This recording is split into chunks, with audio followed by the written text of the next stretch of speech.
बेतिया के अतिथि भवन में लोकसभा सांसद और पशुपालन और मत्स्य संसाधन मंत्री रेणु देवी ने एनडीए घटक दल के सभी जिलाध्यक्षों के साथ जनगणना को लेकर के बातचीत की है। जातीय जनगणना को लेकर के एनडीए नेताओं ने प्रधानमंत्री नरेंद्र मोदी और मुख्यमंत्री नीतीश कुमार का आभार व्यक्त किया।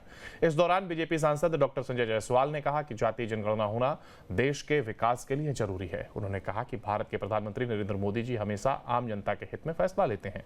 जब केंद्र में कांग्रेस की सरकार थी उस समय कांग्रेस ने भी जातीय जनगणना कराने की बात कही थी और आज विपक्ष में है तो विरोध कर रहे हैं।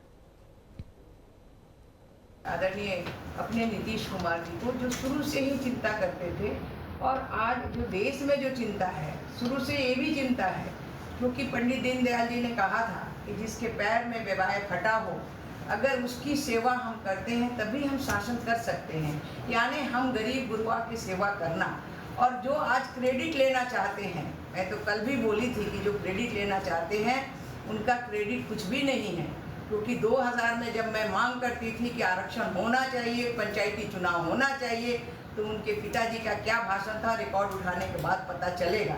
लेकिन जब एनडीए की सरकार आई तो सबसे पहले माननीय नीतीश जी, माननीय सुशील कुमार मोदी जी, उस समय हमारे उप मुख्यमंत्री हुआ करते थे, एनडीए की सरकार ने सभी मिलके हमने सबसे पहले पंचायती राज का आरक्षण किया और उसमें महिलाओं का भी आरक्षण सभी समाज को देते हुए महिलाओं को विशेष करके हम लोगों ने आरक्षण दिया। उसके अलावा जो हमें आरक्षण मिला, चाहे नगर निगम में हो, नगर निकाय में हो, कभी भी कोई नहीं सोच सकता था कि उतना आरक्षण हमें मिलेगा।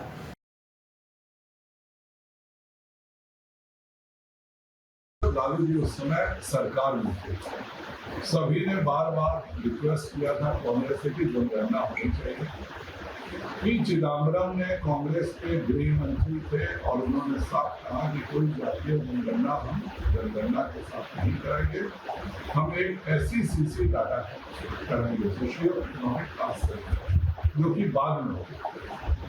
और उसमें पूरा का पूरा ऐसा घोटाला किया गया कि जब सुप्रीम कोर्ट ने हम लोगों के सामने रखा कि आप जनगणना बताइए, तो सुप्रीम कोर्ट में एनडीए के जो अटॉर्नी जनरल थे उन्होंने कहा कि 4,38,000 जातियों में उसे SECC को रिकॉर्ड किया गया है, जबकि देश में ज्ञात महज 2,1838 जाति। तो यह पूरा एक बहुत बड़ा कांग्रेस के हर घोटाले की तरह SECC घोटाला। कर्नाटक में भी उन्होंने कहा कि हम जनगणना कराएंगे, जातीय गणना कराएंगे, आज तक उसका डाटा